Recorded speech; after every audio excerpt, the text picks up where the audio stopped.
¿qué tal? ¿Cómo están? Reciban la más cordial bienvenida a Cultura en San Lázaro, una producción de la Coordinación de Comunicación Social de la Cámara de Diputados. En esta ocasión les presentaremos una instalación que ha enriquecido el Palacio Legislativo. Los diputados federales decidieron rescatar un edificio donde hace casi 400 años, en la época colonial, se cobraban los impuestos por el ingreso de mercancías a la Ciudad de México. La historiadora Xóchitl Martínez nos platica los detalles de la antigua garita de San Lázaro, un espacio que también fue escuela primaria, oficina de telégrafos y centro de atención infantil. Conozcan este precioso edificio. ¿Qué tal? Bienvenidos a este recinto, el edificio conocido como la Exgarita de San Lázaro, un recordatorio de la historia urbana del oriente de la Ciudad de México. Acompáñenme a conocer más acerca de este emblemático lugar. ¿Qué tal, Xóchitl? ¿Cómo estás? ¿Qué tal? ¿Cómo has estado? Pues bienvenidos. Pues mira, déjate cuento. Realmente este lugar comienza sus orígenes desde la época prehispánica, pues era un embarcadero que conectaba con, en ese entonces, el Imperio de México Tenochtitlán con el de Texcoco. Con la llegada justamente de los españoles y de Hernán Cortés, pues tenemos que aquí se va a dar lo que es el enfrentamiento con los 13 bergantines que construyeron desde Texcoco y que van a romper en ese entonces el existente albarradón de Nezahualcóyotl, como se le conocía. Cuando ya se instalan los conquistadores, aquí se va a construir una ataranzana para guardar esos 13 bergantines. En 1573, pues tenemos que este lugar se va a construir ya como una de las garitas que compone el circuito de las 13 garitas que rodeaban a la Ciudad de México. Entonces, pues bueno, básicamente su inicio como garita y como lo conocemos, pues va a ser en 1573. Posteriormente, en 1801, se va a hacer lo que es la construcción de la zanja cuadrada, esta línea de fortificación de la Ciudad de México en el periodo virreinal, y que le va a dar pues la estructura que conocemos ahorita, con sus arcos y con su entrada y puerta que se estableció desde 1796. Pero pues básicamente tenemos que la garita es una edificación en la cual se encontraban las casetas que resguardaban a los guardianes de estos espacios en los cuales entraba mercancía procedente de Texcoco, Chalco, Puebla y Veracruz. Aquí se revisaba y posteriormente se distribuía a la Ciudad de México y viceversa. De la ciudad y centro de la Ciudad de México salía hacia Puebla y Veracruz. Entonces, pues bueno, básicamente su función como garita la tenemos desde 1573 hasta 1896, que desaparece con el Porfiriato. Durante ese periodo que tenemos del siglo XIX y finales del periodo virreinal, pues en este lugar se vivieron grandes acontecimientos, como va a ser el de 1847 con la intervención estadounidense. En este punto pues se fortificó dentro del sistema de fortificación del Peñón bajo el liderazgo del ingeniero militar Luis Tola. Igual en 1860 se va a hacer otra fortificación durante la Guerra de Reforma, y en 1863 en este punto se hace la entrega de las llaves de la ciudad al general Forey, al ejército francés. Entonces, pues básicamente es un lugar muy rico en historia y en grandes acontecimientos. Por aquí salieron grandes personajes, como va a ser Comonfort y Benito Juárez, cuando están resguardando la República, y al mismo tiempo pues vamos a tener la entrada de Maximiliano de Habsburgo cuando viene a instaurar el imperio. También tenemos la salida en este punto de Porfirio Díaz y la llegada del ejército de Emiliano Zapata, que se va a instalar aquí en 1914, ¿no? Entonces es un gran edificio con una gran riqueza.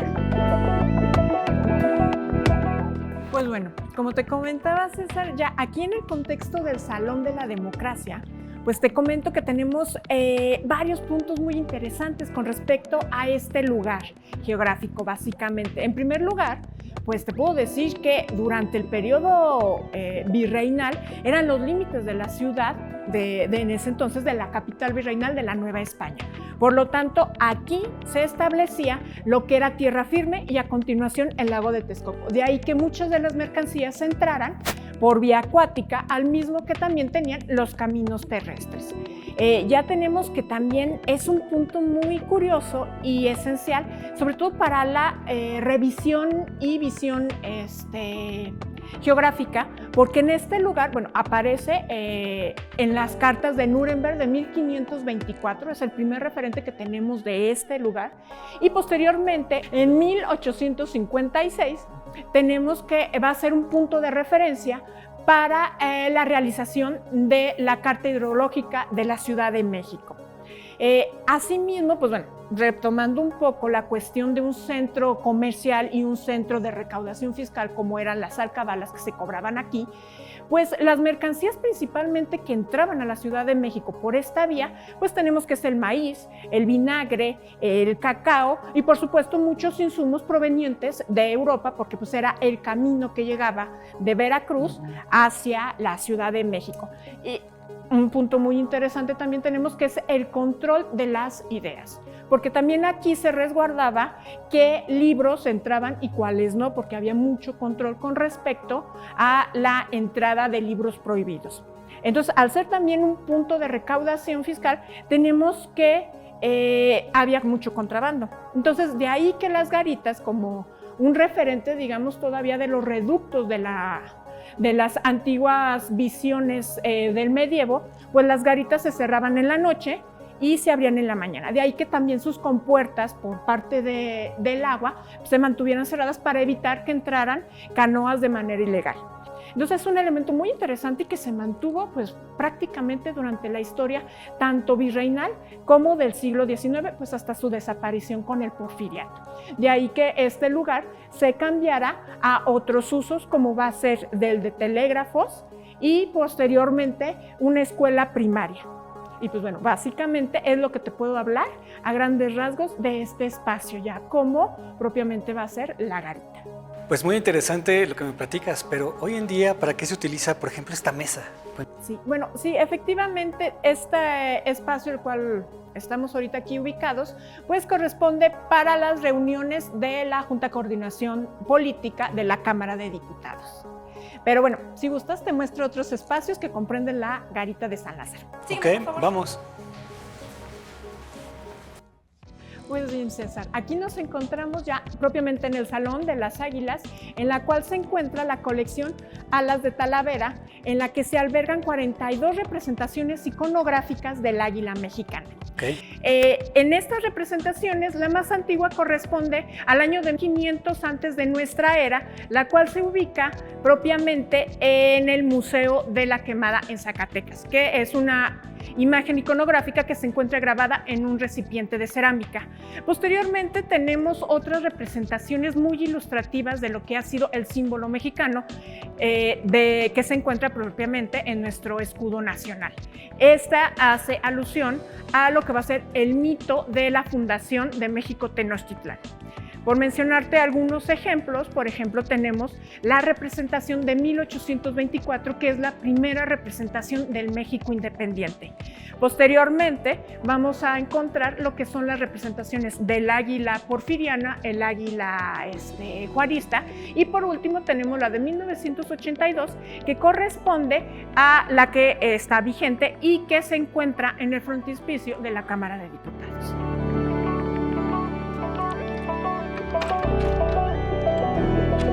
Pues bien, básicamente este espacio, ya la Esgarita de San Lázaro, fue declarada Patrimonio Nacional en 1931 por la Ley de Monumentos Históricos y su nombramiento fue ratificado en 1955.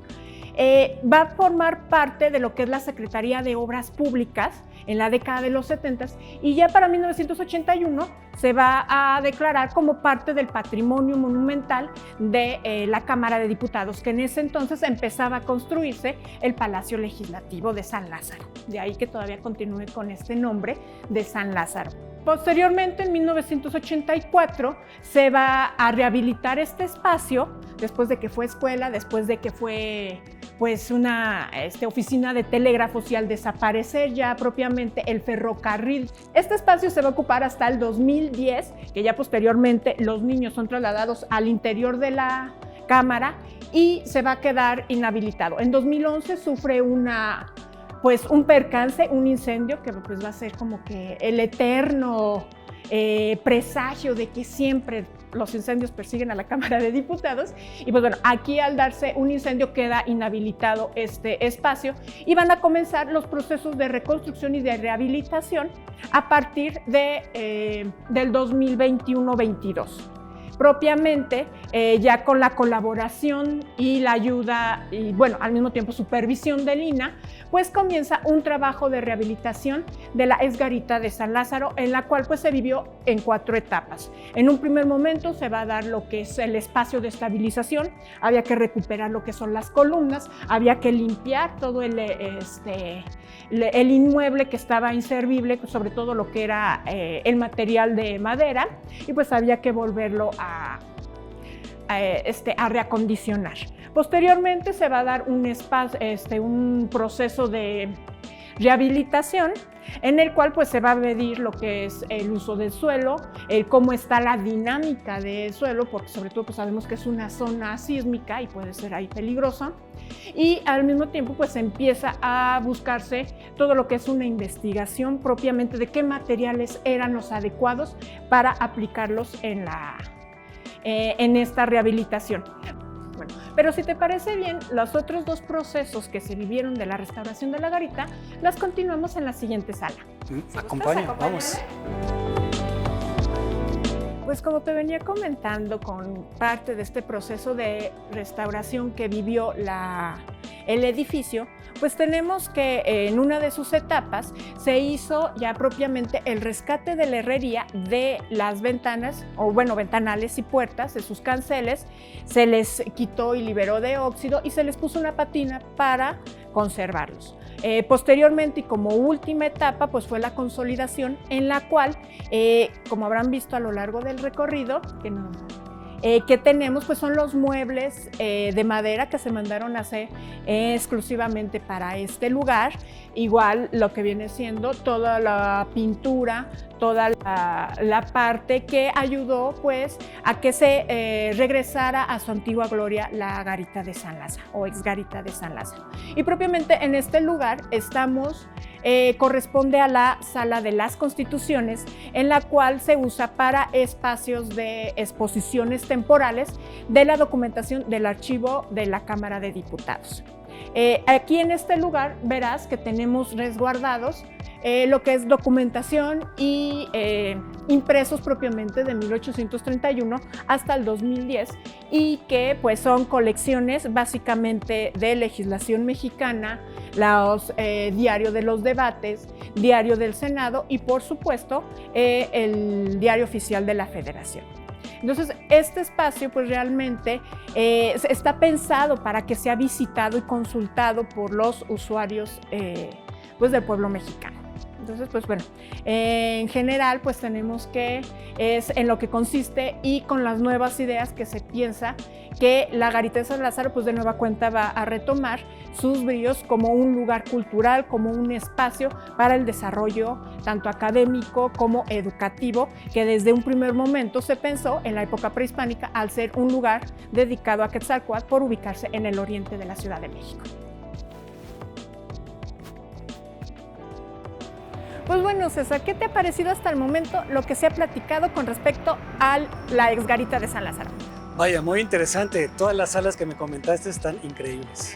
Pues bueno, parte de esta historia puedes verla plasmada en el mural que se encuentra en la salida de los portales de la exgarita de San Lázaro. Te agradezco mucho, Xochitl, que eres parte de la Dirección General de Archivo Histórico. A ti, ya estamos a la orden. Hasta pronto. Hasta aquí llegamos en la presente emisión de Cultura en San Lázaro. ¿Qué les pareció la antigua garita? Esperamos sus comentarios y sugerencias en el correo que aparece en pantalla. Nos vemos la próxima semana. Muchas gracias y hasta pronto.